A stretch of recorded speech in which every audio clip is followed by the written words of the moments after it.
I don't really have it. I'd like to call the meeting to order. If we can stand and say the pledge. I pledge allegiance to the flag of the United States of America and to the republic for which it stands, one nation, under God, indivisible, with liberty and justice for all. Thank you, everybody, for coming.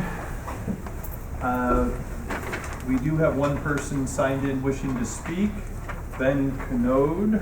Just 1 second. Get my sheet here.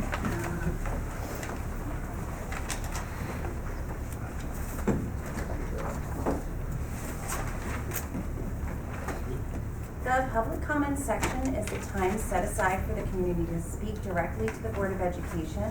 Per policy 1510, each speaker is given 3 minutes. When called, please stand at the podium and state your name and address, and then please be respectful in your comments and do not divulge any personal or confidential information. Also, under state and federal privacy laws, we are unable to entertain any comments related to employee personnel information or any topic that may disclose information about specific individuals. On these matters, we ask that you go through the appropriate channels, the appropriate administrative channels. Thank you. My name is Sergeant First Class Benjamin Canode. I'm out of Lockport, New York.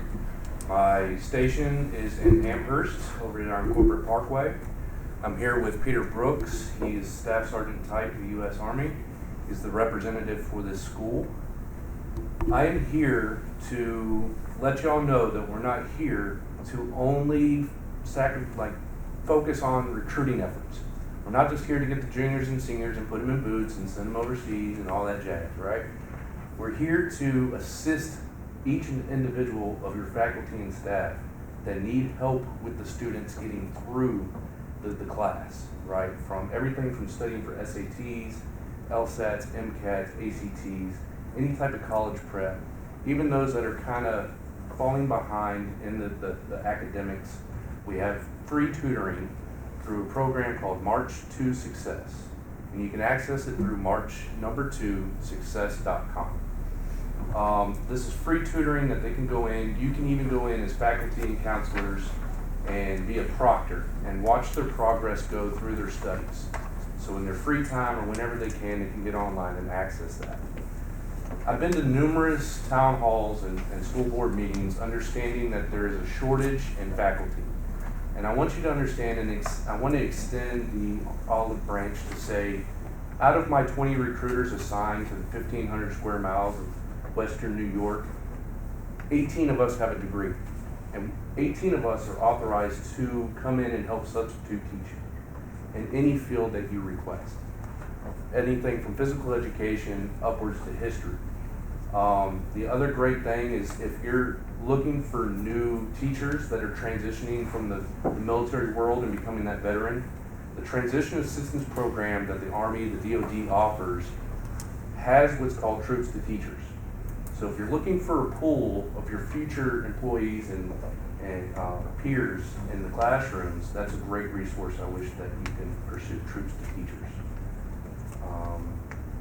Again, we're here to help the students. We want to see them progress into the college world. We want an educated fighting force. We don't want those out there handling business dirty. We want them to be smart. We want them to come home. Our branch of the service offers what's called concurrent application. If the student joins the United States Army, they have what's called access to a letter of intent to over 3,000 colleges across the U.S. to include Guam and the islands, the Pacific Island states. So once they join with us, they automatically get enrolled regardless of SATs and ACTs or any other placement tests. So we can get them into UTI, Harvard, Brown universities out there. There's a great number of ROTC, Reserve Officer Training courses out there that allow these students to progress into the officer commission route, become the next general. Okay. No, please continue. So we can develop our fighting force on the enlisted side where they're getting business done, where they can be a future leader. We also encourage them to pursue the reserve, a part-time service, stay local, serve the community, and also acquire a civilian job. We offer up to 5 civilian jobs at middle management classes. It's called Partnership and Youth Success. It is a federally funded group that goes out there, and we have Fortune 500 companies ranging from Coca-Cola to Pepsi, Amazon, Tesla, GM, Halliburton, all the big businesses out there. We can get your students a good paying job. Everything from welding to sales and PR and education. That's about all I have. I look forward to working with y'all in the future and sitting down with the counselors more frequently. As of right now, we've only been able to come in about twice a year to the Amherst schools, and we'd look to build on that. We want to at least come in once a month and hang out with the counseling staff, show and assist in building FAFSAs and getting the students into that higher education that we all want to pursue. Thank you for your time, and I look forward to working with you guys in the future 100%. Thank you. All right, we will. Reports of boards and committees. Do we have any committee reports? All right, and we will move right into the superintendent's report. Okay, thank you. I'm pleased to welcome Mr. Pigeon and our high school Pathfinders to honor our students and teachers of the month for November and December. Welcome. Thank you very much. It's a pleasure and an honor, and we're grateful always to have the opportunity to shine a spotlight on the wonderful students and staff we have at Amherst Central High School. I'll let Alex and Mariana introduce themselves, but they will share with you our students and teachers of the month for November and December.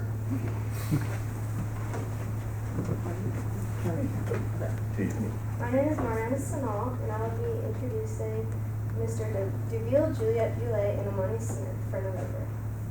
Mr. Duville was nominated by Mrs. McNeil for November Teacher of the Month. As a dedicated special education teacher, Mr. Duville goes above and beyond to support our students and elevate our English department. His thoughtful insights and innovative strategies consistently ensure that every student has an opportunity to thrive. Beyond the classroom, Dan's dedication shines as he tirelessly works to connect with and advocate for students. His role as a volleyball coach further highlights his commitment to mentorship, teamwork, and growth, both on and off the court. Dan's passion and hard work make him a standout educator deserving of this recognition. Amani Smith was nominated by his teacher, Mrs. Kagan. Mrs. Kagan shared Amani as a great student. His grades reflect this, as well as his character and behavior. He is so respectful and kind. Mrs. Winslow shared Amani Smith as a kind and thoughtful student who works well with peers and offers a sense of calm. He often quietly supports his fellow Tigers with an attentive ear and words of encouragement. Not always the loudest or most boastful roar, but Amani truly embodies the Amherst Tiger values of courage, pride, and camaraderie. Mr. Tanner offered that Amani is a model student and wonderfully kind individual. He is thoughtful and gracious to both staff and peers alike. He comes to school and puts in the time needed to complete all of his assignments and is attentive and participatory during class. He enjoys talking about his hobbies such as music and movies. He hopes to someday write and produce music professionally. Juliet Boulet was nominated by the Pathfinders and was certainly in the spotlight all this fall for a stellar swimming season, highlighted by breaking personal records and a second-place ECIC finish with her Medley partners. Mr. Calamari shared that Julia is one of the kindest and hardest-working students that I have. She is naturally curious and therefore asks some of the best questions among her classmates. Polite, driven, and punctual in her work. Mr. Zobel also shared that Julia always comes to physics with a smile on her face. She is a fantastic student who has great questions. Her ability to ask these questions helps everyone in the class with their understanding. She understands that physics doesn't always come easy to her, but I think has gained a sense of satisfaction from understanding that hard work pays off. Her desire to succeed, coupled with her enthusiastic attitude, makes a great combination and wonderful person. Congratulations to Mr. DeVille, and Juliet and Amani was not able to make it.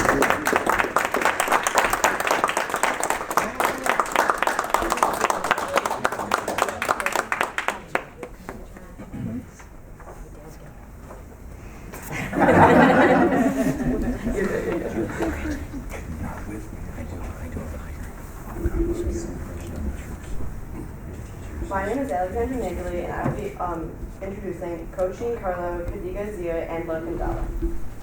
Coaching Carlo was nominated by our swim parents. They showed while Mr. Carlo is an excellent coach, his communication and leadership skills set him apart from most people. Our parents and swimmers feel the student athletes greatly benefit from his hard work, passion, and dedication to the team. Mr. Pigeon shared that Coach G has been the most thorough and consistent communicator when it comes to spotlighting his swimmers and details of every match. Not a week goes by without a full write-up, announcements, pictures, and details of team and individual achievements. There has been an enormous amount of winning on his teams. However, it is clear that Coach is dedicated to his Tiger swimmers and on an individual level and praises every win, loss, and moments of growth on his team. Our swim program has flourished under his leadership. Mr. Adams, our athletic director, shared Coach Giancarlo is a great advocate for swimming. On top of great communication with families, district, and athletes, he cares genuinely about the experience each athlete gets under his supervision. Coach goes above and beyond to make sure all of his athletes succeed in both seasons he coaches for boys and girls swimming here at Amherst. He's also instrumental in bringing the Tiger Shark Swimming Club to the Amherst community that allows our youth to start competitive swimming at a very young age. Miss Will Shel Khadija Zia is a junior in my AP Computer Science Principles and Introduction to Programming classes. She works so hard every day in both of my classes, learning programming concepts while at the same time working on expanding her English language skills. She has a natural ability for programming, math, and science. Khadija is an intelligent and curious student who has a bright future ahead of her. She is a pleasure to have in class. Mr. Rubinski offered Khadija has always been a welcoming person no matter when you see her. She consistently has a smile on her face, is a kind and compassionate to everyone she interacts with, and continuously pushes herself to improve as a student. I know that no matter what Khadija decides to pursue after graduating, she will continue to overcome any obstacles in her path. Ms. Lash also shared despite being in the U.S. for less than a year, Khadija is taking a rigorous schedule of classes at Amherst, including AP Physics, AP Computer Science, and Intro to Computer Programming. She is also studying for SATs and Regents exams this year. She's planning a similar course load for her senior year next year. She never seems to tire of learning and pushes herself to do more and do better work in all of her subjects, all while continuing to learn her second language. Her current grades all in the 90s. Truly a dedicated and engaged student who will be successful at whatever she chooses to do in the future. Logan Dowling was nominated by Mrs. Wood and showed that she taught Logan at his junior year an advanced placement in U.S. government and politics and teaches him his senior year an elective called Leaders and Changemakers, Civics in Action. As recent arrival to Amherst from Oxford, Mississippi, Logan has made his humbling mark in Amherst in short order. This year, Ms. Wood has also shared she is enjoying getting to know a more personal side to Logan as we work on the capstone projects for the New York State Seal of Civic Readiness. He willingly engages in the hard questions that surround social justice and equity. He became the first student to join our PTSA at the encouragement of our principal and the PTSA president, and welcomes the chance to work on government issues at that level. He's launching an initiative to create a website for the group and spearhead a campaign to encourage more men to be involved. Logan is an active in athletics, as well as traveling to soccer tournaments and having served as goalie for our Amherst varsity squad this past fall. Logan is certainly versatile, as he had positive comments offered by Mrs. Winslow in art, Mr. Curtis in technology, and Mr. Syrick in PE, and lastly Mr. Murray in AP Econ. Larkin and Coach are here.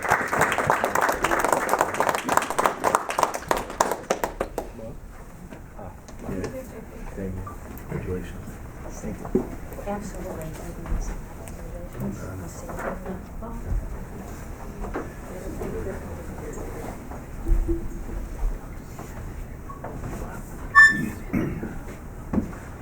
And thank you as always for this opportunity, and that is our November and December Amherst Central High School Students and Teachers of the Month.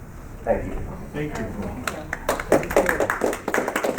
Congratulations, thank you, Mr. Pigeon, and our Pathfinders for being here, and congratulations to all our students and teachers of the month.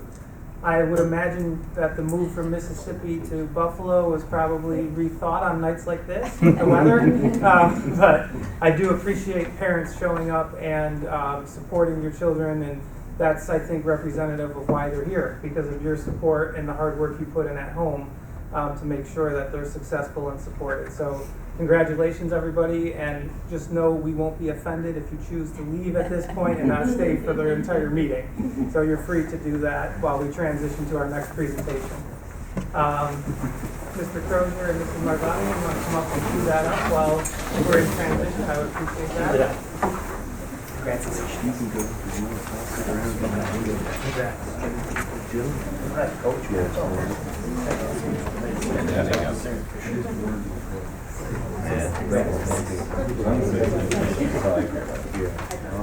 the next presentation we have in the superintendent's report is our annual update from Smallwood Drive Elementary. Welcome, Mr. Crozier and Mrs. Marzano. Thank you. Well, good evening, everyone. Mrs. Marzocchi and I are thrilled to be here and to share the great things that are happening at Smallwood Drive Elementary. Tonight we'll highlight exciting initiatives, celebrations, and changes to our campus that have made a significant difference. Before we dive in, we would like to thank the Board of Education, Superintendent Pinella, and really the entire district leadership team for their continued support. It's an absolute honor to stand before you today and talk about the exceptional work of our students and staff and what they do every day. Over the past several years, our district has embarked on a comprehensive strategic planning journey. This timeline shows how the district strategic plan has evolved. From our initial partnership with the Warner School of Education in 2015, from our first round of strategic plans in the years 2017 through 2022, and now our relaunch from 2023 to 2027. You'll notice many milestones along the way, including, very proud of this, our successful response to the global pandemic, and the formation of the district CEI committee that has had a significant impact on this year's plan that includes goals that are focused on inclusivity and community building. Most importantly, I can confidently share that Smallwood's initiatives are carefully aligned with our district-wide goals, ensuring that everyone continues to row in the same direction. Before we begin, I want to take a moment to mention this summer's Amherst Central School District Administrative Retreat that took place from July 15th to the 18th. Thanks to the leadership of Mr. Pinella, Dr. Shanahan, Mrs. Stager, this retreat provided our administrative team with invaluable opportunities to build upon our own community and engage deeply with the cultural responsive sustaining education framework. The administrative retreat this past summer set the tone for an exceptional year ahead. It is the district leadership's team and their support that has been instrumental in setting us up for success at Smallwood, fostering a foundation of reflection, growth, inclusivity, and community building.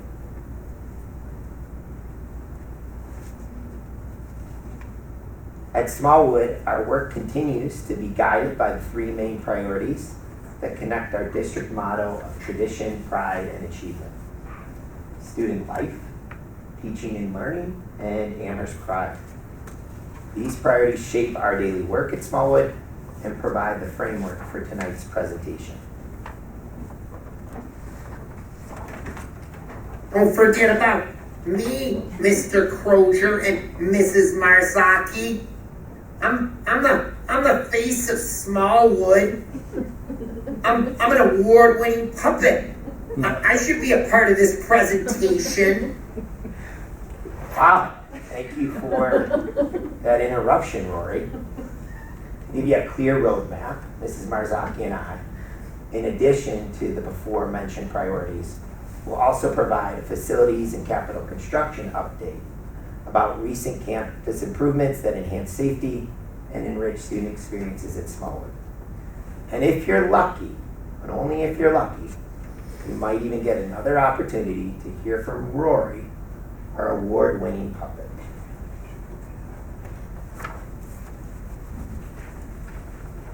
Before I turn it over to Mrs. Marzocchi, I also believe that it is incredibly important to remind all of you once again of our simple yet powerful mission statement that is at the heart of everything we do, and that is to provide our students with the most memorable elementary experience possible.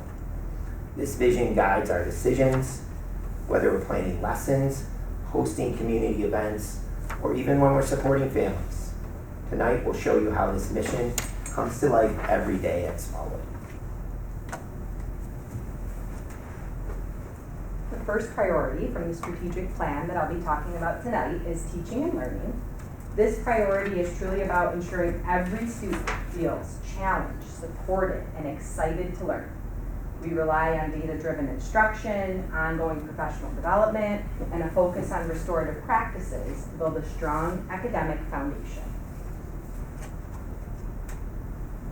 Building a strong and inclusive community is central to our mission at Smallwood. Connected with the knowledge gained from the administrative retreat, Rich and I were proud to lead community workshops for all of our Smallwood staff. In total, we provided over 8 hours of professional development in August and November. These workshops focused on unpacking the culturally responsive framework and implementing community circles in our classroom. You're going to see tonight that community circles have become a cornerstone to our approach, offering students a safe space for open dialogue, conflict resolution, and celebrating one another's achievements. Building an inclusive community also means looking closely at our DEI data. We've reviewed student demographic data, including economically disadvantaged students, ethnic populations, ELL populations, and our workforce diversity to ensure our practices are meeting the real needs of our students. By addressing these findings through targeted professional development, recruitment strategies, and family engagement, we're striving to create a place where every student, regardless of their background, can thrive academically and socially. We look at our student demographics as a celebration of how our community has changed over time in such a positive way, and it's one of the many things we are so proud of in Amherst. I'd like to highlight some of the feedback we received from our superintendent's conference days from our staff. Overall, our staff satisfaction score with the conference days was 5.2 out of 6. And these quotes here reflect just some of the meaningful sessions that we had with our work. So I'll give you a minute to look through a couple of those.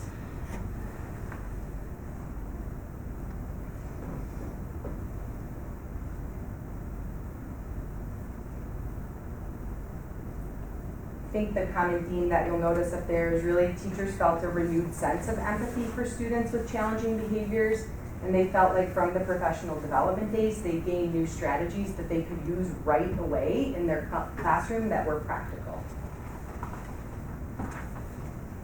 One of those was on the Tuesday. I'm sorry to interrupt. Could you just give a little, if you don't plan on doing it, background on Heidi LaFleur? Yeah. I think it might be coming up, but if not, just who she is and why she was so impactful. Yeah, here it is right here. Oh, Heidi LaFleur's impact. The handout. Mr. Pinello, when we went first that the other day, it was a little bit more smoother. I was paying attention. Beautiful Jason. Why don't you tell them about Heidi LaFleur's I got it right here. On Tuesday, November 5th, the elementary staff came together for an inspiring workshop, both Windermere and Smallwood, led by Heidi LaFleur. Heidi is an author, former principal, mom, and she writes books about trauma-informed care and how to help all students. Thanks to the efforts of Assistant Superintendent Dr. Shanahan, the session also included our teacher assistants and aides, ensuring everyone had the opportunity to hear her powerful message. Heidi's workshop was grounded in the concepts from her book, which introduced a social-emotional alphabet, strategies A through Z, and it's a practical framework that provides teachers and staff with actionable strategies for supporting all students. All support staff and teachers also received a copy of the book, Those Kids Are Our Kids, that she went through.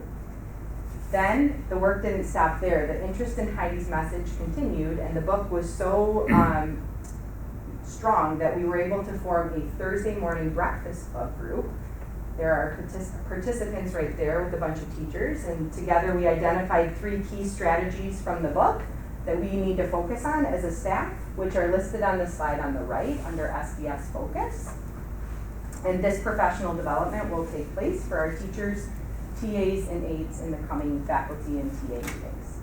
So we sincerely appreciate the district's support of this work and for bringing Heidi to our staff.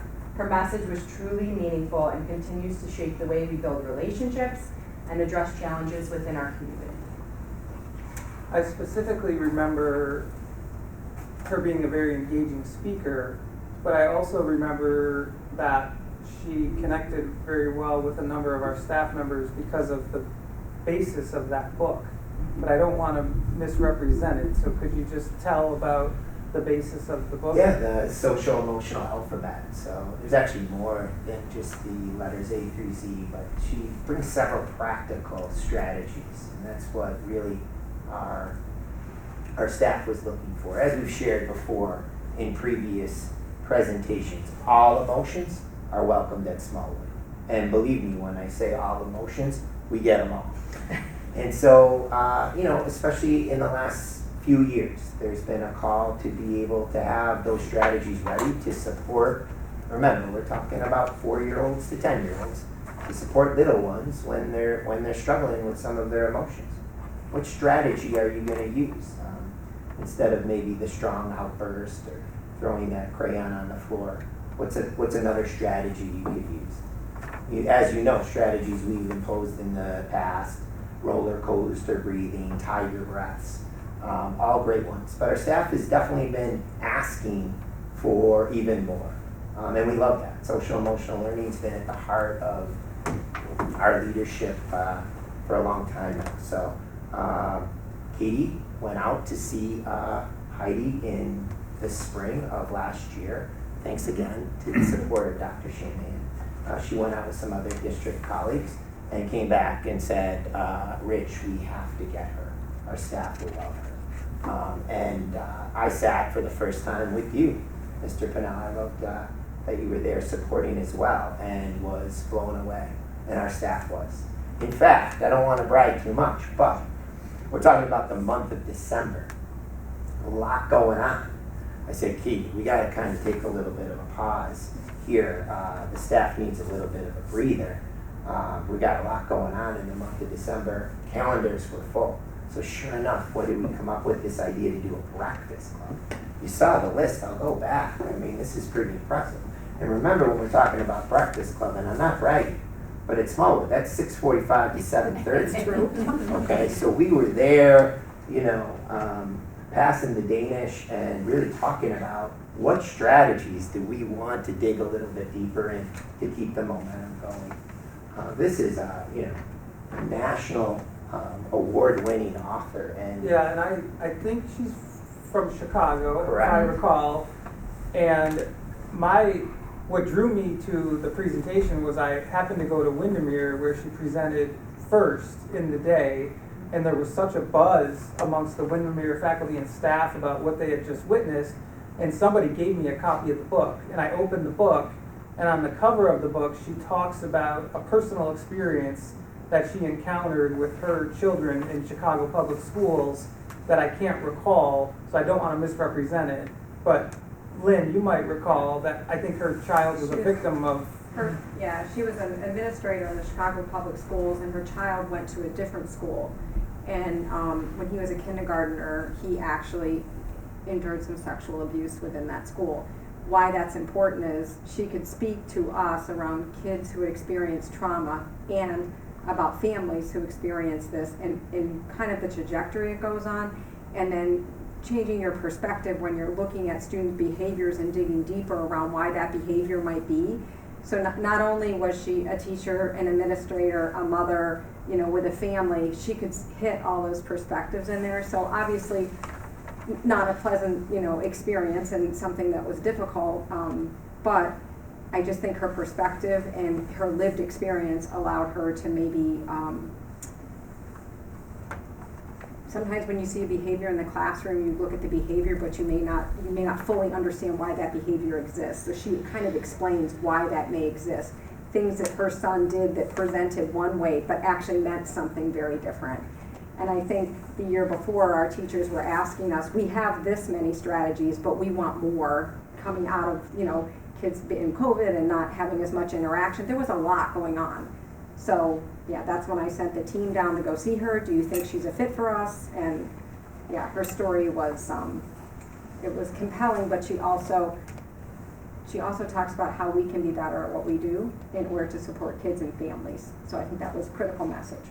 Yeah, so, no further interruptions for me. I was in both buildings, and as I shared, there was a definite desire to jump right into the book and to dive deeper. So we're excited for our Thursday morning breakfast club, and our first faculty meeting is coming up next Monday, where we're going to talk about Defiant versus deficient. defiant versus deficient. So, up next, we'll talk about the Tiger Leaders Club. Empowering students is at the heart of what we truly do at Smallwood, and our new Tiger Leaders Club is the perfect example of that commitment.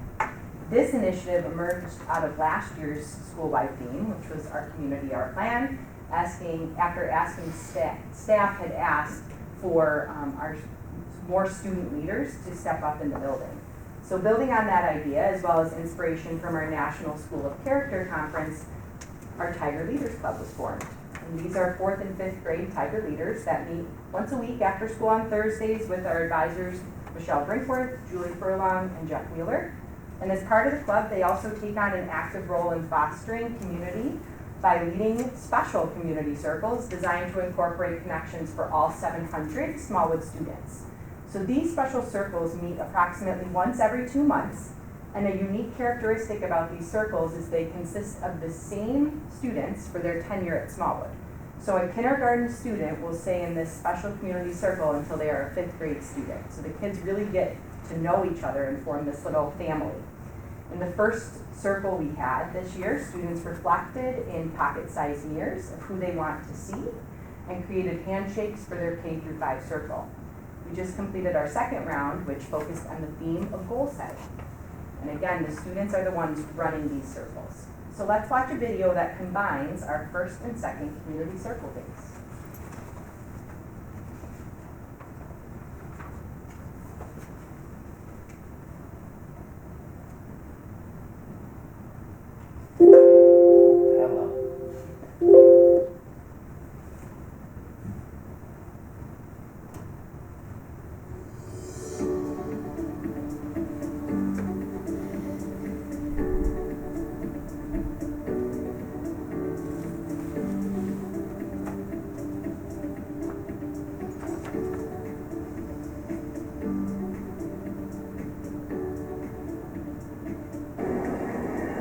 When you looked in the mirror, what did you see?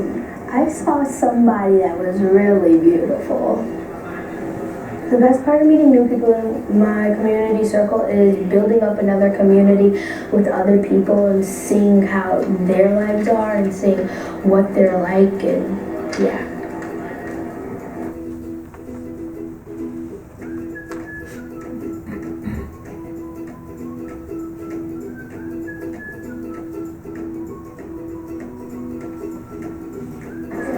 Was it fun meeting new kids in your community circle? Why? Because I made some new friends. Part about the community circle is seeing everybody again and seeing them grow up.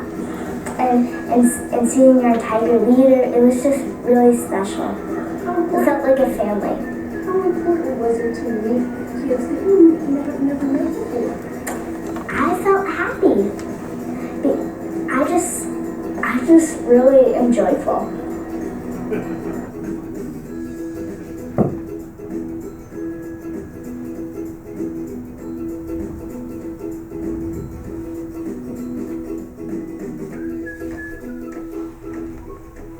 All of our Tiger leaders have that shirt as well. So big thank you to Lori Sisenko for coming over and taping that first.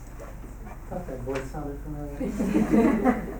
So that's all the kids in the entire school are divided into these circles. Got it, yeah.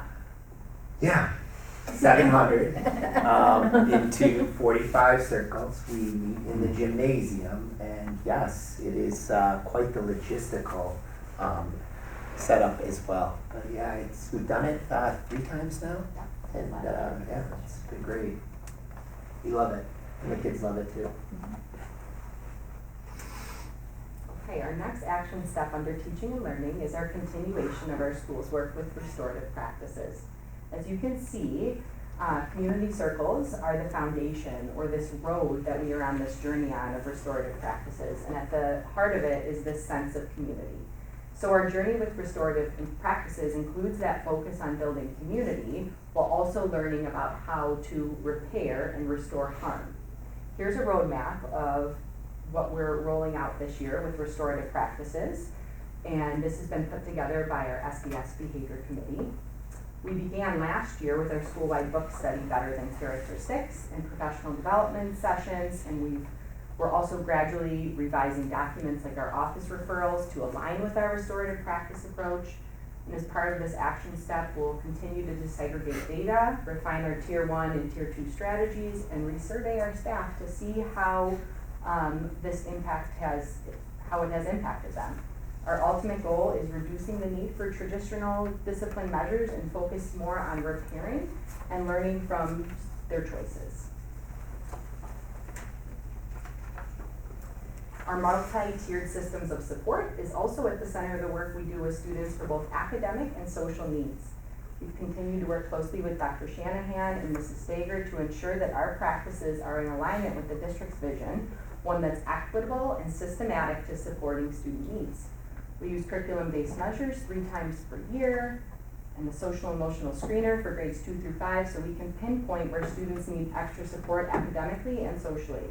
And then we check in on that progress every 6 weeks and adjust interventions as needed. We have ongoing professional development to equip our staff with strategies for targeted interventions and really ensure that each child is getting exactly what they need to succeed. Another action step connected to our strategic plan and teaching and learning focuses on improving student attendance. Attendance matters because if students are absent, they're missing that learning taking place academically and socially and emotionally. This year, we've refined our procedures to categorize student attendance problems into 1 of 7 categories that we've listed up there. Then we're able to prescribe a specific plan that will support the student's needs and address the underlying problem. Our PPS staff meets weekly to review new cases and current cases to see if our plans are working. We strongly believe that if we can work with each family and students on their specific need to formulate a prescribed plan, it will have a more positive impact on chronic attendance. And finally, we have our second year of computer-based testing, and there's a really strong sense of confidence with our plan as it went so well last year for students and teachers in 5th grade. This year, 4th grade will join our 5th graders in taking CBT tests, and next year, 3rd graders will join in on that transition.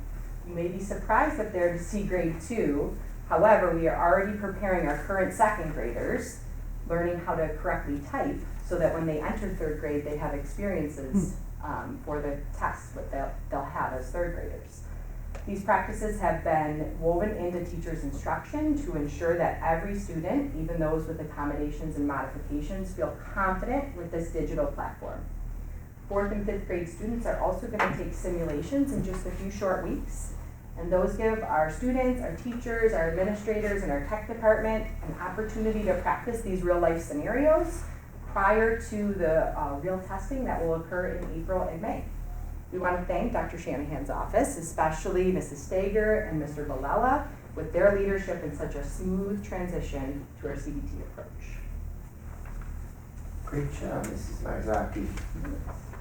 Now let's focus on our second priority, student life. Beyond academics, the day-to-day experiences of our kids, clubs, events, assemblies. They are what create the lasting memories. Smallwood is a place where students love to learn, grow, and connect. Let me show you how. As we just saw in the Tiger Leaders video, our school-wide theme this year is We Starts With Me. We Starts With Me highlights the value of individuality within our community and reinforces the idea that every person at Smallwood is loved, valued, and cared for. It is the uniqueness of each member of our community that makes Smallwood truly a special place. Building on the momentum of last year's award-winning promising practice, Our Community, Our Plan, this year's theme focuses on fostering growth, reflection, and connecting with one another. By celebrating diversity and inclusion, we empower every individual to contribute to the greatness of our school and make a direct connection to our district's DEI goals. We Starts With Me has made this year a year of growth and acceptance. As we shared with the students on several occasions, if you and your family celebrate it, we celebrate it. Because if it's important to you and your family, it is important to us at Smallwood. Our school-wide theme has also encouraged our community to look in the mirror and reflect. You might notice the hundreds of mirrors stationed throughout the building as a visual reminder that this year is the year of reflection at Smallwood. We've asked all of our community members to look in the mirror and be proud of what they see. Take the time this year to celebrate achievements, set goals, and as a result, our community has grown together. Staff members are engaged with reflective journals, creates a space to think critically about their practices, recognize their successes, and plan for continued improvement. The year of reflection is also occurring in our classrooms on a daily basis, where reflection is the key component to our community circles. Students are encouraged to share personal growth moments, celebrate progress, offer support to their peers, and foster a culture of empathy and respect for one another. Reflection is also a school-wide effort. Each morning during the announcements, I share my own reflections and remind students to bring the best version of themselves to school every day. By weaving reflection into everything we do, we're helping to shape a school community that values the uniqueness of individuals in our Smallwood community. Finally, it's my turn. Well, once again, Smallwood was named as a National School and State School of Character. This is the second time we've won the award, and we will hold the designation until 2029. Mr. Crozier and Mrs. Marzocchi were asked to make a digital yearbook for character.org, and it featured all 73 National School of Characters, because we are only one of 73 schools in the entire country that won the award. This award also complements our promising practices. Remember, we won for Power of a Puppet? That's me. Mantra Mondays, Use Your Voice, and last year's theme, Our Community, Our Plan. Here's Mr. Crozier and Mrs. Marzocchi, and it should have been me, sharing a little bit more about our award. Welcome to Smallwood Drive Elementary School, where we are champions of character. Our Character.org journey has been instrumental in our success as an elementary school. Our character development impacts not only just the students, but how our teachers lead, how our staff members lead the school, and how we interact with parents on a daily basis. When you are in this school, it is a sense of community, it is a sense of support. It's one of those places where kids really can feel like they can just be themselves. They don't have to fit into a box. Smallwood hosts a variety of different community building events throughout our school year, one of which is the Smallwood Sing-Off. We pair it with our PTA's ice cream social for a fun night of community building. Community means that we bring people together and everybody is just, it doesn't matter how you look, it doesn't matter how you talk. Teaching at a National School of Character is very rewarding. We're all working together to create a school community where we're all responsible for one another. And we have really focused on teaching social emotional learning skills, and I think it's helped our students better understand their thoughts and emotions. It's an exciting journey where we continue to have a growth mindset each and every year about what we can learn to continue to grow in the area of character.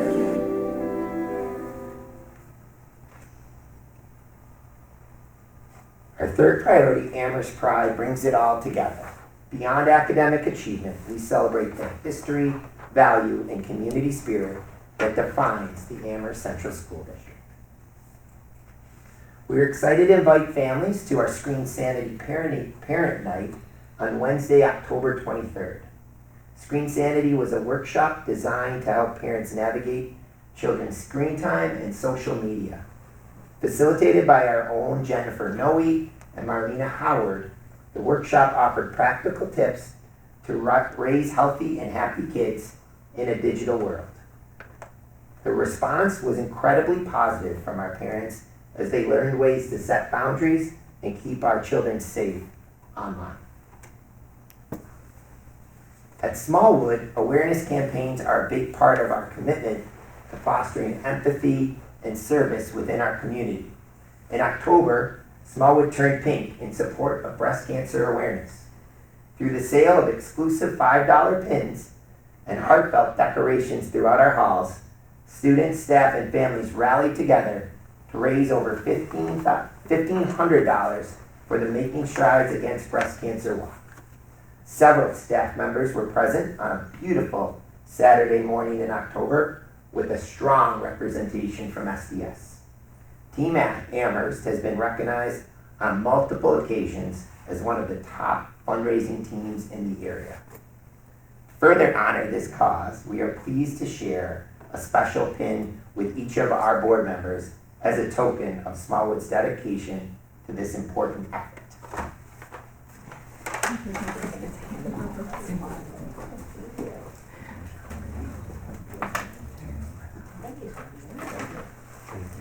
Sure, you guys will wear it with pride.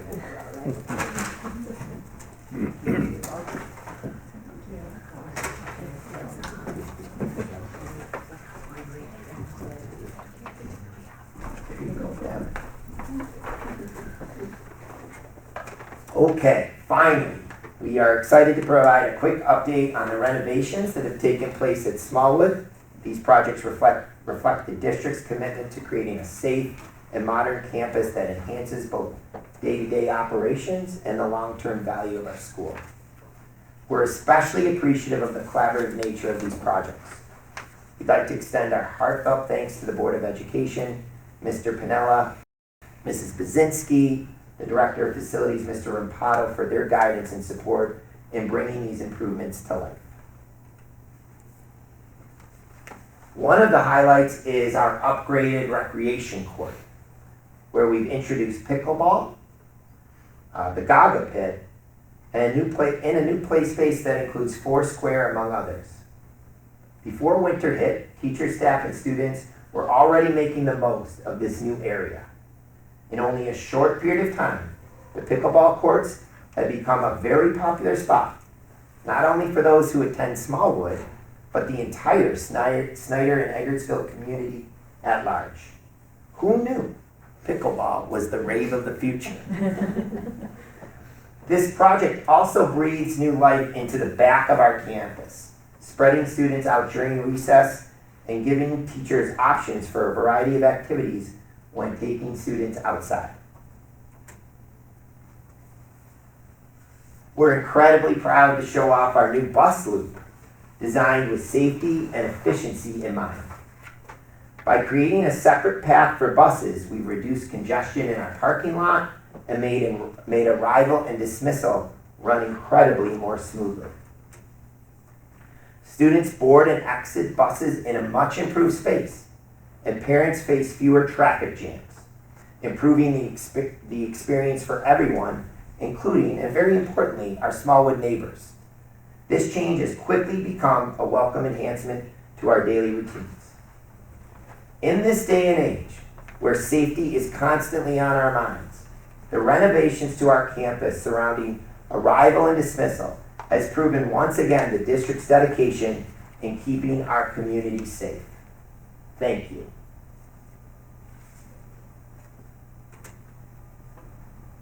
Finally, our auditorium is one of the central spaces at Smallwood, hosting everything from student performances to assemblies and community events.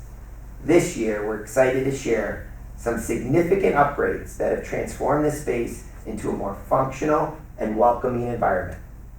First, we installed new fans to improve ventilation and enhance the comfort for everyone that's using the auditorium. Along with this, we've updated the curtains, giving the stage a fresh, polished look that complements the professionalism of the performances that are held there.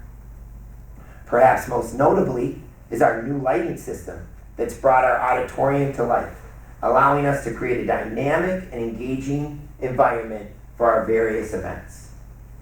Better than me talking about it, here's a video from our recent 5th grade winter concert that was held on December 16th.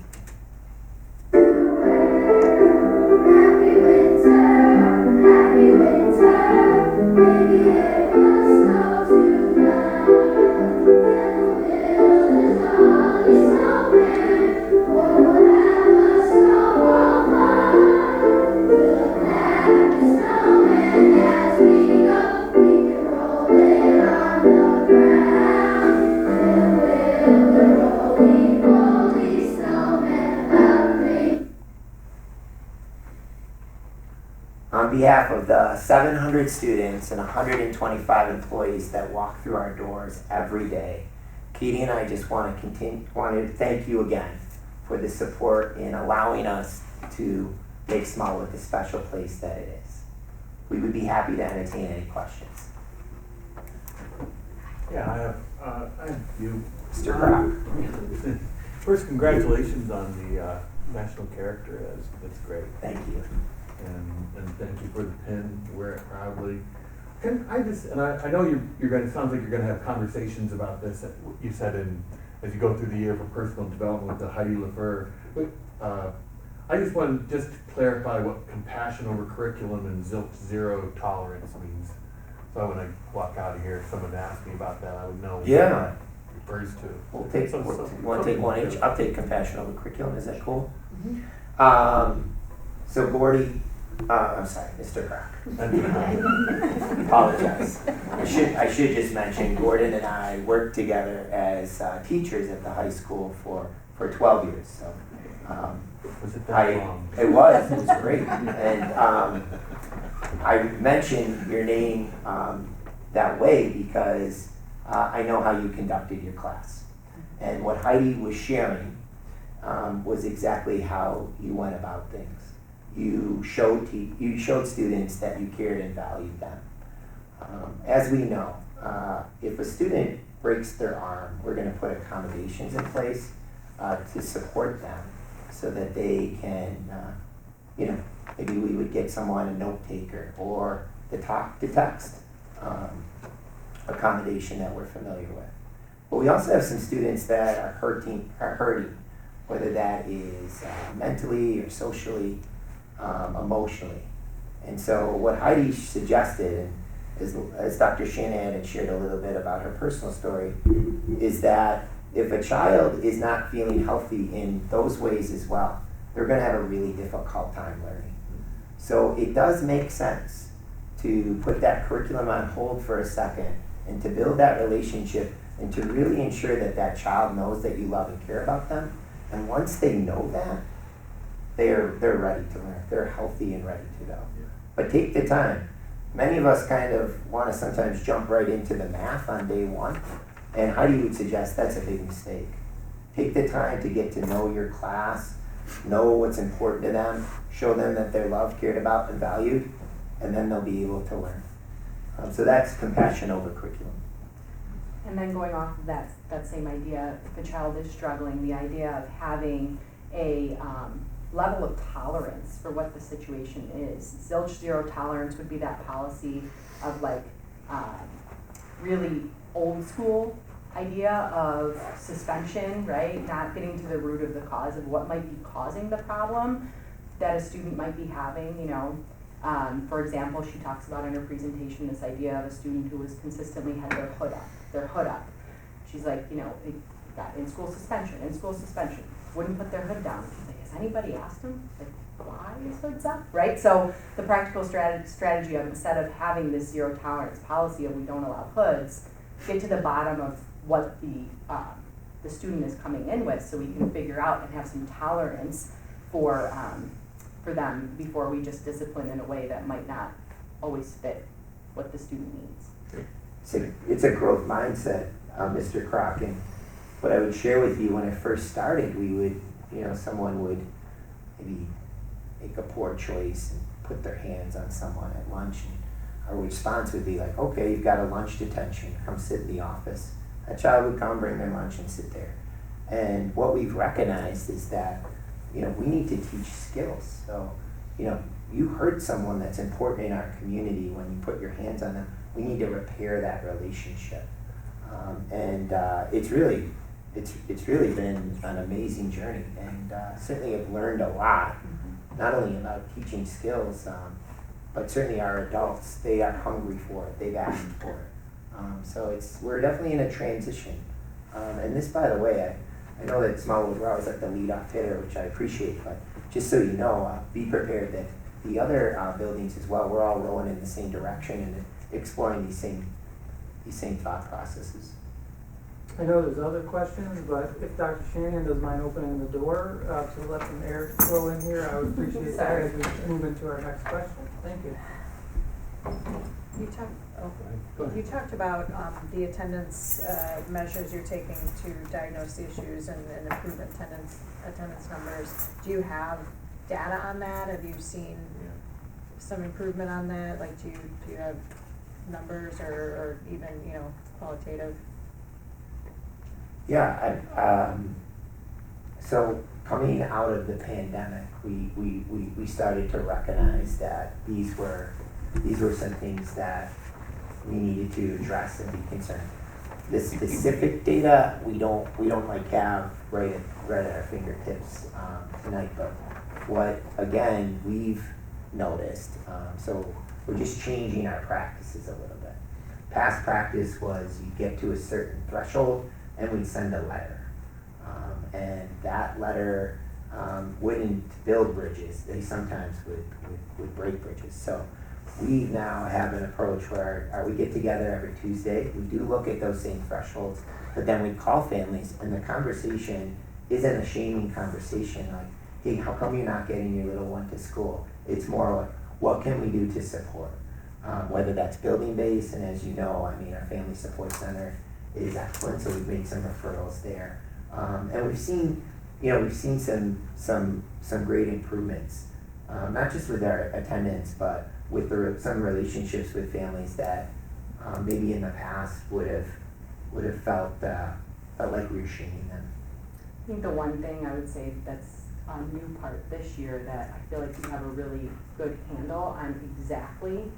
It's a new spreadsheet that we've created internally that we wouldn't show you here tonight, but the last day the child has been absent, all the conversations, what the prescribed plan is, if it's working, not working, how should we change it, and the intervention we've tried so far. So in our PPS meeting just this morning on a Tuesday, right, the social worker picked up one of the students. We saw that the last day they had been absent was December 16th. For this student, that was really a good progress, right? So we're specifically, I mean, overall picture, we could get you that, but this is like specific to the students with the concern to see the last day, the student attendance, the last contact we had with the family, and what the prescribed plan is. So I would say that it's even more specific than just overall numbers, but it's really looking at those individual pieces. Do you feel like you're seeing improvements in attendance? Yes.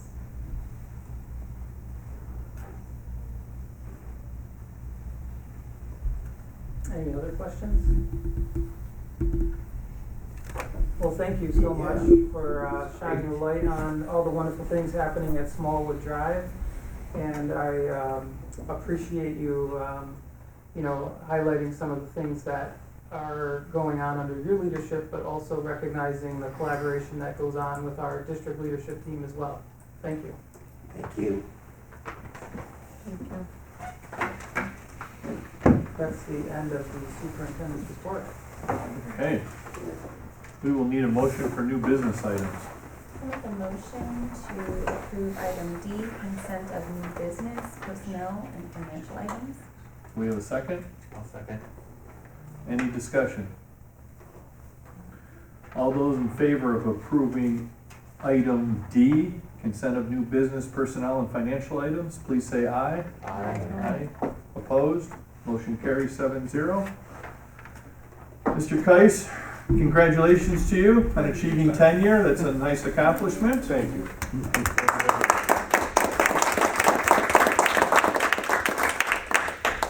gonna call him after the meeting and let him know it was a split vote, but he's here. Congratulations. Thank you. Ms. Custodi, do we have any follow-up action on this? I didn't know if you wanted that data showing attendance improvement. I would. Yes. Yeah, just one, because that was one of my questions, is it any better or worse? I know Windermere gave a attendance presentation too, and was it late last year or early in the, so just kind of wondering where we're at. I know there's several committees out there looking at this problem. Yeah, I don't know if that's, I mean, I can let Katie and Rich certainly discuss this more, but based on what I've heard and knowing that they're looking at individual students in real time, I don't know that we would have any data that we would be able to share until maybe we get to like the end of the school year and we're able to compare like the average annual attendance for the year to like a previous school year. Okay. I mean, we might need to look Yeah. at it as a annual, you know, I don't know, could you maybe think about if there's something that could be shared? I agree with you, Mr. Pennell. I guess the biggest takeaway I would love the board to have from what we talked about attendance tonight is that Katie and I are really taking a concerted effort with our approaches, and it's really is different. Again, our past practice was we would just kind of hit thresholds and send a letter. And I even remember, like, you know, our student management system was able to be programmed where if a Yes. kid hit, you know, 10 days of absence, it would create an alert, and then we would, you know, take a look and say, oh, okay, let's send an email to the parents about that, or let's send a letter. I think the approach they're taking now is much more proactive and individualized, is, you know, what I heard, and I think Dr. Shanahan has her I hand can up. just add that it might be fruitful to look at the end of the year, like, for example, I think you're alluding to the Windermere and what they did with connecting with kids. So they had certain kids, it did a similar thing. So they had certain kids that had a high number of absences, and one of the interventions that they identified was making sure that they connected with an adult right away when they got into the building each morning. And we did have, at the end of last year, we had very specific statistics on that, and we did have an increase, a decrease in kids missing school days. But it was that particular intervention was really helpful in changing the behavior, because the child had somebody that was kind of meeting with them and checking in with them in the morning, and it was a real concerted effort. So sometimes when we look at the types of interventions that we try to do to support, some are more fruitful than others, but we could pinpoint specific things that worked, like they're saying, with specific situations. Sometimes it's a matter of teaching a kid how to use an alarm clock. It can get that specific, and then, you know, getting the alarm clock, getting the child to learn how to use it so that they get to the bus on time. So there's different interventions that are going on, but with our MTSS, multi-tiered systems of support, and the social emotional being further developed, I would tell you at the end of the year, we can probably summarize like which types of interventions were successful with which types of students. We may not have, I think what Rich and Katie are saying is their numbers might be small because it's very targeted intervention based on what's going on in the family. But I think we could definitely bring numbers in based on what type of intervention with kids and families that were under. And just generally, what has been the chronic absentee rate in Amherst? Yes. 2 years ago, are we, is it just overall, and I can get to that. I understand, using those individual things. I mean, sometimes a kid doesn't come to school because their older brother gives them a ride, and he doesn't keep them to school, and so they don't get to school. And every situation can be really different, so it just makes sense the way you're approaching it. And I can pull the absenteeism rates. We watch them every year by building, and they're looked at a state level as well as our own level. And then when I get all those numbers, and I meet with the administrative team, and they know what their numbers are, and you know what our goals are and what we're trying to reach. But I can pull them by building, like the chronic absenteeism rates. Yeah, if you want me to do that, that might be. I just wanted to point out that that's not going to be a timely follow-up item like you're used to. Yes. That we'll put it on the list, and that Yeah. might be something we report in the summer as we have the data for the school year, and we can look at multiple years. Mr. Fennell, I hope this comment doesn't sound flippant, because I think it's critically important to mention. I am confident that data that has improved around attendance is our tardies.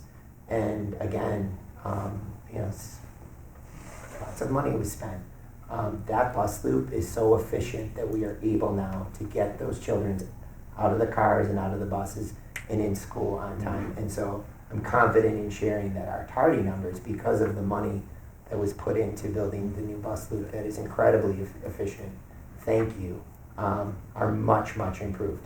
And I will be excited to share those with you at the end of the year. Money well spent. Thank you. Great.